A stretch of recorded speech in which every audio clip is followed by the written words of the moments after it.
भवतु सैनो भुनक्तु सह वीर्यं करवावहै तेजस्विनावधीतमस्तु मा विद्विषावहै। ओम शांति शांति शांतिः। शंकरं शंकराचार्यं केशवं बादरायणं सूत्रभाष्ये कृतो वन्दे भगवन्तो पुनः पुनः। ईश्वरो गुरुरात्मेति मूर्तिभेदविभागिने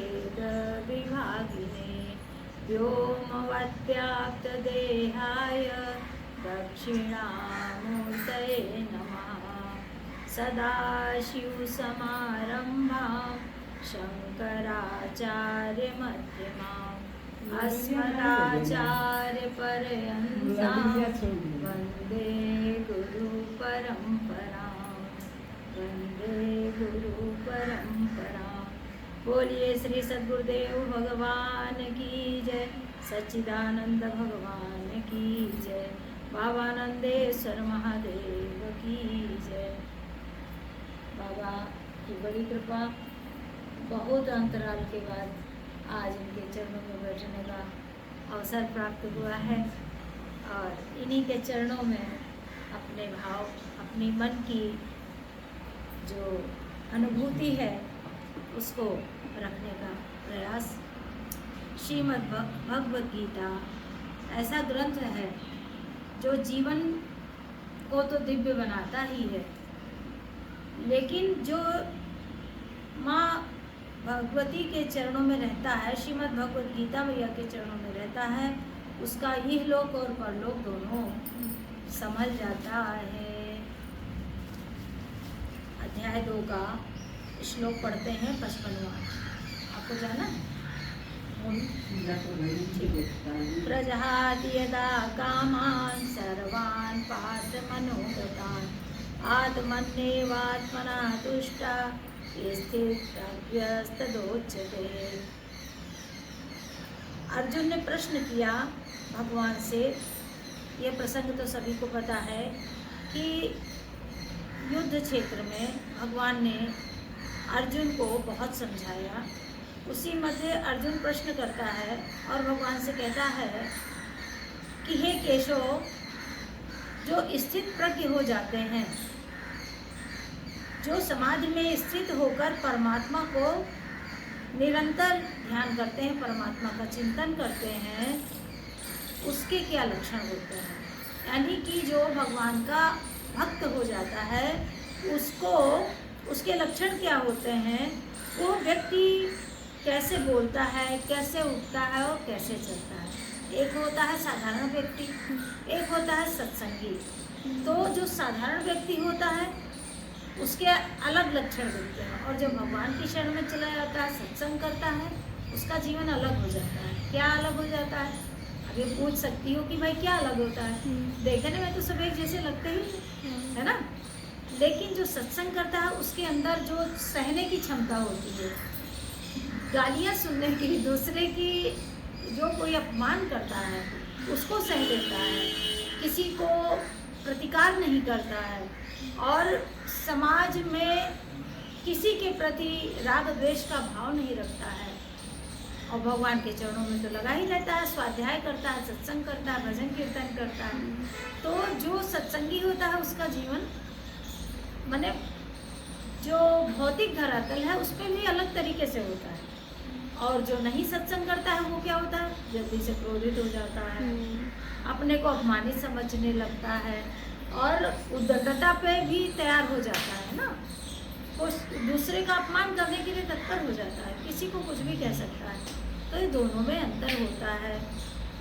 ऐसा प्रश्न अर्जुन ने भगवान से किया कि जो सत्संगी है वो कैसा होता है, वो उसके क्या लक्षण होते हैं। तब भगवान ने एक श्लोक के द्वारा अर्जुन को बताया, प्रजहाति यदा कामान् सर्वान् पार्थ मनोगतान् आत्मन्येवात्मनः तुष्टा स्थित प्रज्ञस्तदोच्यते। यह जो श्लोक है ना, हमारे गुरुदेव भगवान को, गुरुदेव भगवान की फोटो ले लो, यह जो श्लोक है ये हमारे गुरुदेव भगवान का बहुत ही प्रिय श्लोक है। तो भगवान कहते हैं, हे अर्जुन, जिस काल में यह पुरुष मन में स्थित संपूर्ण कामनाओं को भली भांति त्याग देता है और आत्मा से आत्मा में ही संतुष्ट रहता है, उस काल में वह स्थित प्रज्ञ कहा जाता है। स्थित प्रज्ञ ऐसे तो समझ में नहीं आएगा साधारण व्यक्ति को, लेकिन सत्संग करते करते गुरुदेव के वचनामृत सुनते सुनते स्थित प्रज्ञ का भाव स्पष्ट हो जाता है। भगवान कहते हैं कि जिस काल में यह पुरुष मन में स्थित संपूर्ण कामनाओं को भलीभांति त्याग देता है, कामना कैसी भी हो, चाहे वो सतोगुणी हो, चाहे वो रजोगुणी हो और चाहे तमोगुणी हो। तो तमोगुणी का तो सत्संग में कहीं कोई महत्व नहीं है, लेकिन जो सत्संगी हो जाता है यानी सतोगुणी कामना, जैसे भगवान को जल चढ़ाना, आरती पूजा करना, मंत्र करना, माला करना, तीर्थ यात्रा करना, ये सब हमारी सतोगुणी कामनाएं हैं। और रजोगुणी क्या है? शारीरिक श्रम करके दूसरे की सेवा करना, है ना, परोपकार करना, कहीं कोई अच्छा कार्य हो रहा हो वहाँ दौड़ के चले जाना, शरीर से सेवा कर देना, है ना। हाँ हाँ, तो ये हो गया रजोगुणी। यानी कि जो कामनाएं हैं, ऐसी कामनाएं भगवान कहते हैं कि जब मन में सतोगुणी कामना भी ना रह जाए और रजोगुणी भी ना रह जाए, यानी कि अपने में ही संतुष्ट हो जाए। क्यों अपने में संतुष्ट क्यों हो जाए? क्योंकि हम ही स्वयं परमात्मा हैं, आत्मा ही परमात्मा है। भगवान तो पूरे जगत में है, पूरे चराचर में है, लेकिन स्वयं में भी तो है। क्यों? अंदर विराजमान है भाई। जब तक भगवान अंदर है तभी तो हम चल पा रहे हैं, बोल पा रहे हैं, पढ़ पा रहे हैं, लिख पा रहे हैं, जल चढ़ाने आ पा रहे हैं, भोलेनाथ की सेवा में आ पा रहे हैं। यानी कि जब ऐसा भाव आ जाता है कि हम स्वयं में संतुष्ट हो जाते हैं कि हम कुछ करें ना करें, यानी कि हम कोई भी कार्य ना करें, अपने आप में ही संतुष्ट होकर आत्माराम बन जाए, है ना। यानी कि भजनानंदी बन जाए, अंदर ही अंदर हमारा भजन कीर्तन चलता रहे, हमें जो है कोई भी क्रिया करने का मन ना करे, स्थित प्रज्ञ हो जाए, यानी जहाँ पर है वही संतुष्ट हो जाए। और फिर क्या करे? आत्मा से आत्मा में ही संतुष्ट रहता है। यानी आत्मा तो एक है, संपूर्ण चराचर में, सारे प्राणियों में, सारे जगत में विराजमान है, सबके अंदर विद्यमान है। तो वो स्वयं में जब संतुष्ट रहने लगता है, बाहरी प्रतिक्रियाओं से, क्रियाओं से, किसी भी कर्म से कोई लेना देना जब नहीं होता है जिस व्यक्ति का, वो उस काल में स्थित प्रज्ञ कहा जाता है। यानी कि कोई भी हृदय में हलचल ना हो, कोई भी प्रतिशोध ना हो, कोई भी कामना ना हो, कोई भी राग द्वेष ना हो, और केवल भजन करे, ऐसा व्यक्ति स्थित प्रज्ञ कहा जाता है। जैसा मेरी टूटी फूटी भाषा, जितना मेरा अल्प ज्ञान, उस प्रकार से बाबा के चरणों में बताने का प्रयास किया। बोलो बाबा नंदेश्वर महादेव की जय, गौरी मैया की जय, गौरी के दोनों लाला की जय, सब संत भगवान की जय, श्री सद्गुरुदेव भगवान की जय। हर हर महादेव। ओम पूर्णमदः पूर्णमिदं पूर्णात् पूर्णमुदच्यते पूर्णस्य पूर्णमादाय पूर्णमेवावशिष्यते। ओम शांति शांति शांति। हरि ओम श्री गुरुभ्यो नमः।